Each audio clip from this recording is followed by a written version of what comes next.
All right. Well, I am here, I suppose. I think I'm live. I'm going to kick over here. I haven't even done this part because I suck. Anyways, I had one of those situations where my camera just all of a sudden decided to not work anymore. So if I was to switch to it, it would just be capture mode not supported, I suppose. Anyways, all right, welcome. I'm at live stream episode number 17. This is kind of my vlog. I did put this on LinkedIn. I did put this on YouTube and I think Facebook today. Just welcome, I suppose, if you're here. If you are here, please say something in the chat and say hello. I will see it probably. Anyways, okay. So I do this vlog to just kind of recap where I've been and what I've been doing. And golly, what a few months and weeks, I suppose. Last we caught up, I was with Tom Lawrence. Him and Cass had come over to hang out at the house, and we got to spend some time together. That was awesome. Did a live stream as well while we were waiting on the rain to pass so we could go out and do something. But anyways, then I took a vacation. So I don't do this very often. Kat and I don't have time very often to take breaks or that aren't kind of interrupted by something else. And I'm not going to say this was completely uninterrupted, but it was pretty much uninterrupted. And unlike a lot of others who want to take a vacation, we took a staycation. Oh, hey, what's up, Tycho? Good to see you, buddy. We wanted to just stay home, so we did. We stayed home. We got in about 100 miles of bicycle riding over the course of the 4 days or 5 days that we were at the house. Um, didn't travel anywhere, really didn't do anything, didn't cook. I mean, just absolutely took it as the laziest way you could for a week. Caught up with the kids. Yeah, it was just great. It was just great to unwind. I tried not to touch LinkedIn. I didn't post. I still need to get my Beyond post out. So not only did I not post, I haven't got my Beyond post out, which I've to pick through the hundreds of pictures and decide which ones I want and what I want to talk about and the things. But I did just get my Beyond scores back. And I say my, our, we, team. What I mean by this, mine is the sessions I owned. I owned, I think it was 7 sessions. And of all the sessions in the entire conference, the security track had 4 sessions in the top 10. We had the 4 of the most top 10 attended sessions. We had scores in the 9.2, 9.3, 9.4 average range, which is out of 10. I mean, maybe if it's out of 100, it would suck, but out of 10, it's pretty good. Anyway, so it was just awesome. So I mean, I know I didn't really talk about Beyond yet, but here we find ourselves. Finally got the scores and all that stuff. Also, in this last week and during vacation, I got notified that I had a highly rated presentation at RSA, which apparently is the 1% or so top scores. That they say, hey, this is your highly rated speaking engagement, and you get to put it on your web page and all that fun stuff. And then they start promoting the content out on YouTube and stuff. So that was really cool. So getting a lot of those kind of just validations that we all seek and need, I suppose, or want. I don't know if need, probably need. If you were going to the whole Maslow's hierarchy of needs, I suppose it's in there somewhere. But anyways, yeah. So that was really really cool. It was awesome. Big thanks to like Chris Roberts and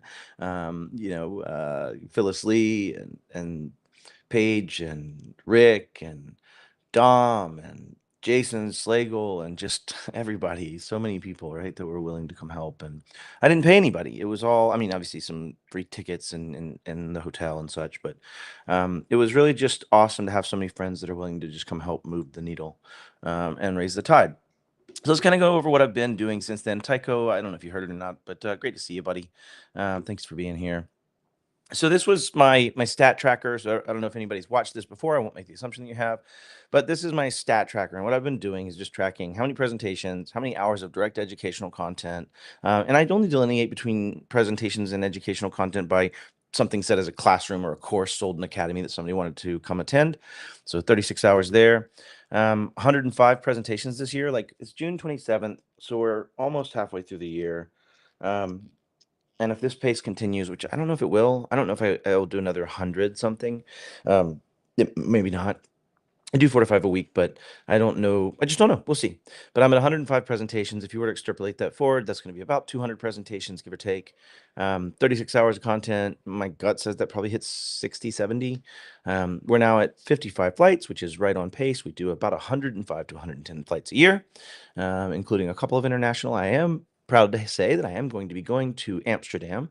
I don't know that I'm presenting anything at Beyond in Amsterdam. I'm just going to be there to do a lot what I did last year, and which was awesome, like being there and getting to talk to so many people from Germany and other places that in Europe everybody seemed to have this grass is greener approach. Like, oh, the Americans must have it so much easier because their clients are more sophisticated, or they're going down the path of their spending, or they've been doing it longer. But it's just not true. As I walked through and unpacked that, everybody has the same problems. Everybody's in the same challenge. I mean, different flavors of that challenge, but same challenge at the end of the sum. So anyway, so I'm looking to go back to that. Continuing on, I'm at again 71 nights in a hotel. That'll put me somewhere in the 140, 150 of 365. But that also doesn't count the nights I stay in like Jason Slagle's house, which is a non-zero number now, while I'm there, and other things that are around that area. It doesn't count, I guess, anything like corporate apartment, if that plays out, which I don't think it's happened a lot this year. But anyways, so about 140, 150 years, so about half the year gone from the house. And then 67 ride shares. I haven't driven the Jeep anywhere else, or Kat hasn't driven the Jeep. I don't drive, but Kat hasn't driven the Jeep um, very much in the last bit. But we are at 44 cities, and I finished up my fourth of four that I have planned right now, Canada trips. I say that I have planned right now because I don't know if I go to Can IT Con, and I won't call it Can It Con because that's just a lie. But Can IT Con. Um, I don't know. I don't know. I haven't been invited to speak last year. I wasn't invited to speak this year so far. So I don't know. I just don't know. But I've been up there 4 times and it's been awesome. Vancouver was amazing. So we'll start with that. What was this week? I started out my week Sunday, ending my vacation, which started on Monday, and flew to Vancouver. So I was in Vancouver, Canada. They did let me back in, but oddly, this is the first time I've been, 4 times in the last 6-ish weeks or whatever it's been, 7 weeks.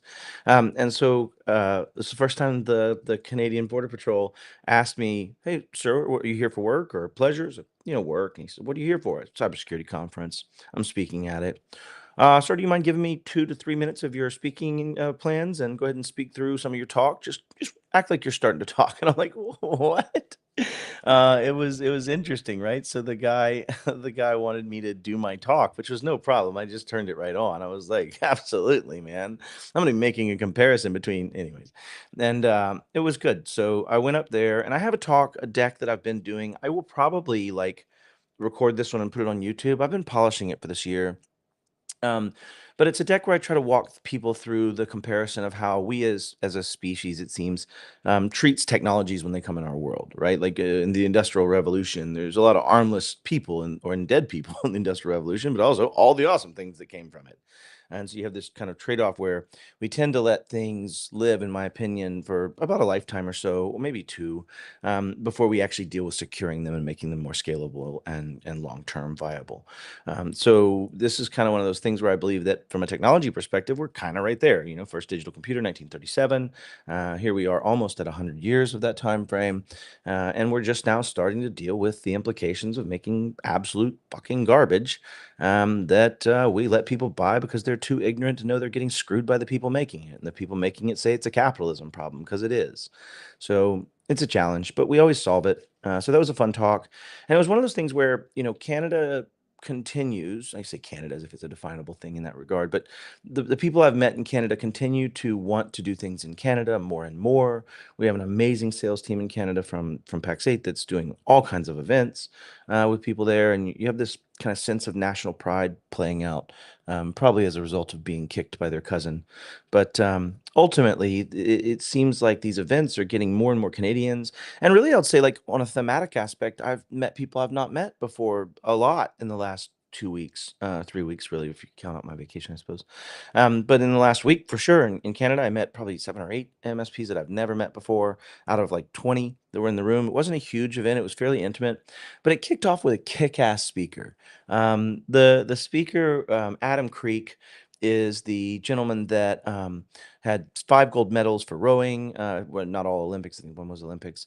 And then he decided with a bunch of friends to try to, well, a bunch of humans that were put together. They weren't friends till afterwards. To try to row across the Atlantic Ocean, I think is what it was. It might have been a more complex journey. I'm super simplifying or summarizing and being an idiot, but it was a really, really long boat journey with a rowboat. And they got really close. They got to the last, 10 days. I think they were, how many days were they out there, babe? Do you remember? It was 37. Anyways, but they had to bring enough food with them to row every day in shifts, and then the capsized, and they had to wait in the ocean. He was gone on to be a public speaker, fantastic speaker, and he reminded me to think about the why and the purpose. And obviously, Simon Sinek starts with why. So many different variants of this concept, but really, it's just like remember your purpose, right? Like, what is the purpose? Why are you doing what you're doing? What is the purpose? What are you trying to accomplish? And I think that I just needed to hear that at that moment, right? I've been feeling a little down lately. I had an argument with somebody that I really, really respect, let's say. But then, even that said, that respect doesn't mean I have to like that person or want to be around them anymore. Um, Somebody that I really respect, and I won't take away the respect just because they think I'm stupid and I'm a useless person and I don't actually have any knowledge in my head and not a practitioner and I'm a complete failure. I haven't helped any MSPs. I haven't driven anybody's success. I'm only in an echo chamber of the very small group of MSPs that actually understand and drive CIS, that it's not actually viable. CIS is trash. So this CTO or chief trust officer, I don't know, just kicked me in the face. And yeah, so I mean, and it's a situation where when you do have the ability to not work and you do have the ability to spend 5, 10, 15 years before you empty exhausted funds and live your exact same lifestyle, like it just it's sometimes easy to lose sight of why you do what you do. And just because one person thinks I'm an idiot doesn't mean that it should invalidate the work I'm doing. Now, if all of you think I'm an idiot, then please God, let me know. I'll take a break and ride on my motorcycle. That'd be dope. But yeah, anyways, not to get off on that tangent, I'm sorry. But I've been down lately, and so it was really good to hear Adam kind of remind me, like, Matt, you're fucking on this for a reason. What you're doing is a mission, and the other things are ancillary. So, anyways, that was I don't know. It was good. It was really good. I reached out to him. We chatted on LinkedIn a few times. He seems like a really cool dude. I actually caught him in the hallway and talked to him for like 10 minutes, all kinds of questions. Like, how many watts was the solar that you guys had? Tell me about the science experiments that y'all were doing that you had to do through the ocean, because he was explaining that they had to do some like oceanic scientific experiments to check like salinity, density, all kinds of stuff, acidity. And so it was really neat because you talk about this concept of being in a boat, 12-hour shifts where you're sleeping some of the other hours and then doing science experiments the other hours. It's like, man, it feels like being an astronaut. You're all alone in the ocean, nobody near you, nobody around you. Anyways, I digress. But yeah, so that started it off. So this tiny conference that just started up, first time, women team, top left, great job. Pulled together some MSPs that I've never met, to the point I said before, but all very curious, pretty mature. Great conversations. Got to see several other presentations, and then ultimately I got to do my talk, which was fantastic. And then got out of Dodge, I suppose. Don't want to miss that I did get to hang out with Luis Gerardo in 2 different countries this week. One was in Canada. It was nice of him to pick me up in Vancouver, and then hang out with his wife, Luis, and go to dinner. And then got to see him again here in Tampa. So let's move on to that. So as I go through, and the title down here says Tampa Free Suite, and we'll get into that here in just a second. So yeah, I flew from Canada to Tampa, from Vancouver to Tampa. Which, if you think about it, Vancouver and Tampa. So it was a long journey. It was all day. I mean, it was literally from early morning to late night. And then I was supposed to get to the hotel here in Tampa at the Tampa Water Street Marriott at about 11:15, and then drive here 20 minutes, so 11:45, 11:35, 11:45. But instead, I get here at about 1:30 a.m., I think, 1:20 a.m. We show up, and I go to the front desk. Kat and I are just dog tired. We're ready to go to sleep. There's nobody even in the lobby. The bar's been closed for an hour. And we go we go in, and they have this letter on the desk, and they're like, "Mr. Lee." I'm like, "Yes. We're gonna need you to go to another hotel." I'm like, "What?" And we had a pipe problem, and we don't have your room, and we apologize. And And I was just like, okay, where are we going? Like, there's a Marriott right across the street. There's another whole host of Marriott properties.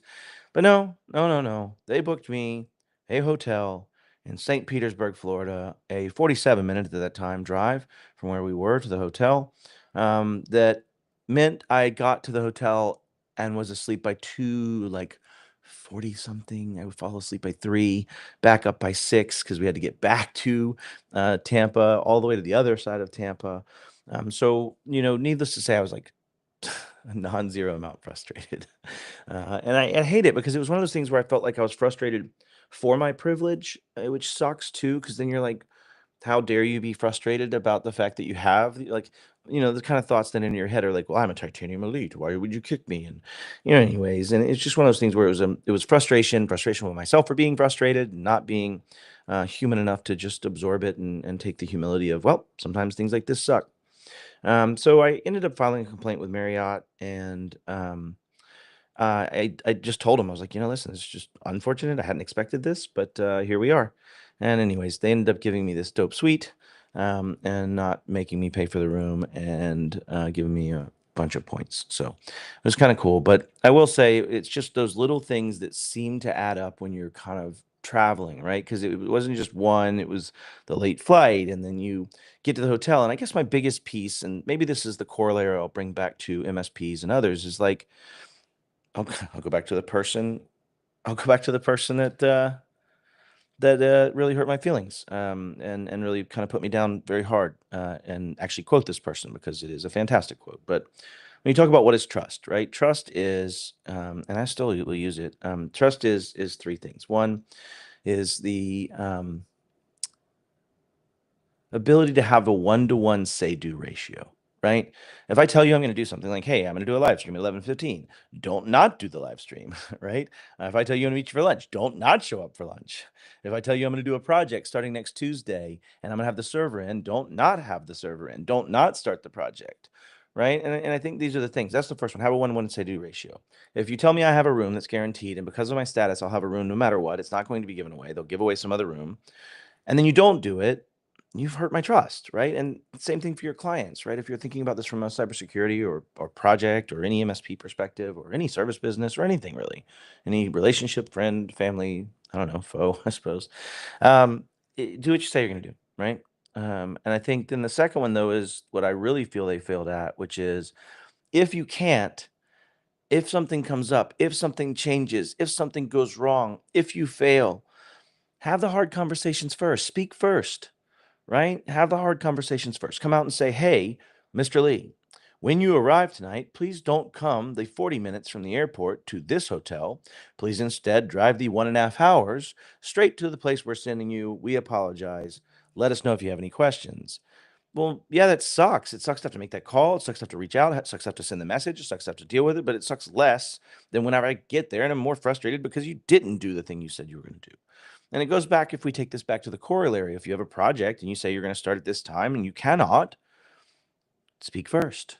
Have the conversation. Be candid. Be honest. Is it going to hurt still? Yeah, it still might violate trust. You told them you're going to do something. They were depending on it. And I'll ask you to look at this. Like, ever had something where you were in a chain of dependencies and you had to do something forward? Like, you promised you would mail me my birth certificate so I could get my passport so I could go on this vacation before, and they didn't get it. I mean, like, gosh, y'all, it sucks, right? You're like, well, what do you do? I mean, trust been violated, it hurts. Anyways, so that's the other piece of it, right? The last one, which just for finishing this off, is having aligned incentives. And I think that one's fine. I think in the hotel's eyes, me paying for a room and being here and me wanting to be here are aligned incentives. Them providing me a room is an aligned incentive to me paying for said room. And so I think we're both incentivized to me showing up and having a great experience. And so I think to close that out, I think they did regain trust. The manager called me on my cell phone and said, hey, Mr. Lee, we are going to take care of your room. We've got you an upgraded suite. We've got you some points to say we're sorry. So, I mean, they did make it better and ensure that the incentives became aligned again, even though it was asynchronously in my favor in this case, right? The thousands of dollars for the suite for the 4 nights versus or 3 nights, whatever it's been, I don't know how many nights, versus the versus the points in the loss of this room and the inability to sell it to someone else, right? So the incentives got realigned by those actions. But unfortunately, then they also checked me out yesterday instead of today. So we had to fix that too, but they quickly fixed it. So, anyways, just been kind of a comedy of errors. Just to add to it always happens in threes aspect. I also had showed up to the boat for our dinner cruise thing that we were doing with everybody for the event, and my name wasn't on the list.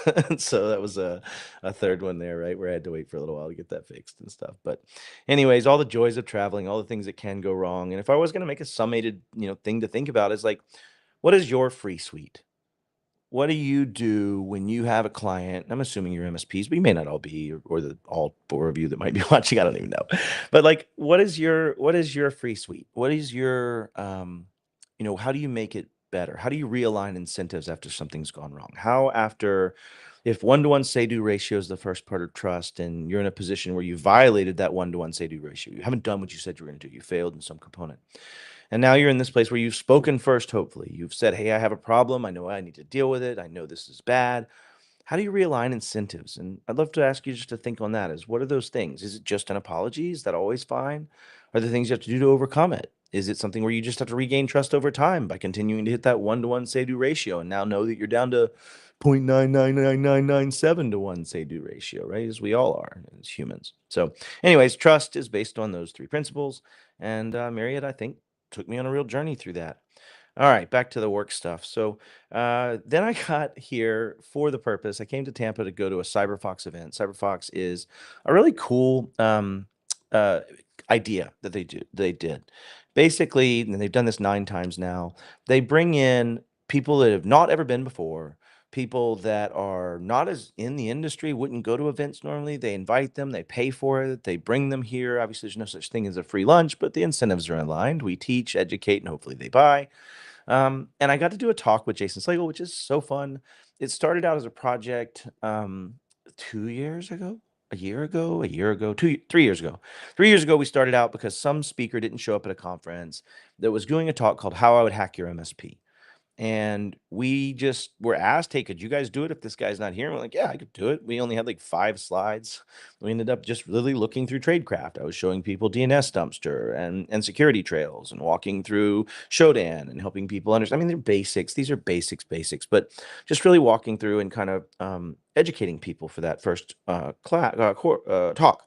Well, it did pretty well, and then we were asked to submit it at IT Nation Secure, so we did, and then we did it at IT Nation Secure again the next year, and that next year, Jason and I kind of, well, I mean, candidly, we got pretty drunk, and we were sitting around at his house, and we decided, like, maybe we could just, like, do this. Like, maybe we should go hack MSPs. Like, maybe we should at least do that, and it was a little surreptitious in the sense that we really did this as a majorly a data project, like a research project to answer a question, like, if you will, an intelligence project. Like, how are MSPs? How well do they actually take care of themselves and protect themselves? And so that turned into a talk we did on that data set. So we ended up asking for MSPs to sign up to do a free pen test. There were 62 that signed up, 26 signed our legal agreement. Of those 26, we selected 7. We did OSINT gathering and data and enumeration on infrastructure and things on every single one of them. The intent of that was to be able to put that in the data set and talk about the posture that these MSPs live in. And then we did a talk at Wild West Hackin' Fest last year called How I Would, or the Hackening, which was the data set and the project we called this. And so we did the Hackening. Well, that went forward, and that talk was geared towards, the mid-market security red team and security, kind of more the hacker side of things, right? That kind of culture, and it was well received. We did pretty well, got high scores. There, Jason had like 103 fever when we did that last year in October, so he was not great. And then we decided to make that talk in IT Nation Secure this year, and we really failed. I think we did a pretty bad job with that talk for a couple of reasons. One, I don't think we put the work in it that we should have. What I mean by that is, like, when you give a talk one place to one, paradigmatic persona, right? Then you set it for that, right? And if they were all hackers and people that knew the tradecraft and knew the things, like, we dug into kind of what we did to show them kind of where we were and talk about the data. When we pivoted to doing that at IT Nation Secure, we didn't make the change to the audience. We didn't, I don't think, effectively made the change for the audience. Jason and I talked over each other a couple, and there were some feedback on that. I mean, we still got good scores, but it was just definitely one of those things where we didn't feel like we delivered what we wanted to deliver. And I think if you're a speaker out there, for me, what bothers me isn't like the nervousness, especially as you do it for a long time, of doing well yourself or making a mistake. It's really the nervousness of not delivering value and wasting people's very valuable time. That sucks. That doesn't help you build trust. They don't love you for that. And so I feel like we kind of failed there. And so we really put more time into it this time that we were going to give it. Jason and I, we spent. I don't want to shock anybody, but we actually worked on it before we went to the stage. This is some crazy talk, but we did get in actual virtual meetings to work on these slides a non-zero number of times, as well as in-person meetings a non-zero number of times. And anyways, so yeah, we put together the talk and then delivered the talk with the data set. And what we really, I think, two things that I think, well, three things I think really helped.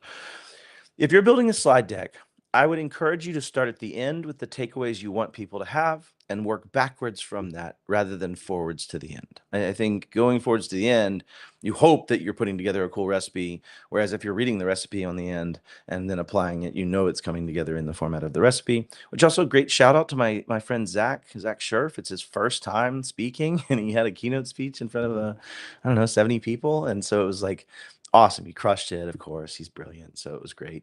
But anyways, he talked about being a cyber chef. He talked about, which is ironic because cyber chef is such a cool tool. But anyways, he talked about being a cyber chef and how like following a recipe is important, but being flexible and understanding the recipe and how it works and what that ingredient does so that one could replace it and be able to move it is kind of like next level. Um, anyway, so that was cool. But yeah, Jason and I did put in a lot of takeaways, and I would encourage people to do that. Like, even if you have a slide or two that you've talked about something, go to a quick summation slide and say, here's your takeaway. Just one word, takeaway number one, blank, boom, one sentence. That's it. And what that does is it gives the audience time to chew on that takeaway, take a picture of that takeaway, whatever it might be that they want to help them remember that or think about it. And then at the very end, summate each of those again really quickly. Just pop, pop, pop, pop, pop, pop through them. And we did that. And so it went really, really, really, really well. It was a fun talk. I always love talking with Jason. And the other piece we learned, which is, so I said, work backwards, right? Do summaries. And the third piece is when you have multiple speakers, if you want to remember who, and this is something we did, we just took these little pictures of us, like the headshots you put on the first slide, made them really, really small and put them in the bottom right corner. If Matt's face was on the bottom right corner, it was Matt's time to talk. If Jason's face was in the bottom right corner, it's Jason's turn to talk. And if both are in the bottom right corner, we can fight over it. And so it really helped us limit the talking over each other because we're both passionate. We want to speak and have good things to say, I think. Mostly Jason. I not so much, mainly because the guy told me I'm an idiot now. But anyways, yeah, so Jason and I think, did well, but I hope you can take some tips from that. I hope that when somebody finds some value out of these are more valuable for me just in summating kind of my week and thinking through some thoughts. I also want to give a big, big shout out to Petra Security, and not from a sponsorship perspective, so they don't sponsor me. They've never paid me any money. However, just in a conflict of interest, what I'm about to announce is they have also given $1,500 to our charity, Jason Robert Chaffee and my charity, Cyberize Inc. We are working towards a goal of $150,000 this year so that we can fund a charity director position to run the three programs that we have, or at least to work for the three program directors that we have for the three programs, I suppose is a better way to say it. And Petra Security gave us $1,500. So super dope. Thank you, Petra. If you want to know what they do, you can look them up. But the reason I love them so much is they do a really cheap, automatic with human validation incident response for M365 centric compromisations, right? Business email compromise, things like that. So that you can get a forensics report. So they were pretty cool. And anyways, but yeah, it's super cool of them to donate to the charity. So I want to say thank you. And to that end, Jason and I had some great time to sit down with Wes Spencer and talk about the charity. We've got some cool stuff kicking. I can't share, but there's some cool stuff. So anyways, thank y'all so much for being here. It was great to see everybody. Like I said, have a great week. I hope you enjoy your weekend. I get to fly home, and I've got a super secret squirrel project on Sunday with some film crews. And then I get to be home next week. I'll be home all next week. So I will see you from my studio, y'all. Have a great one.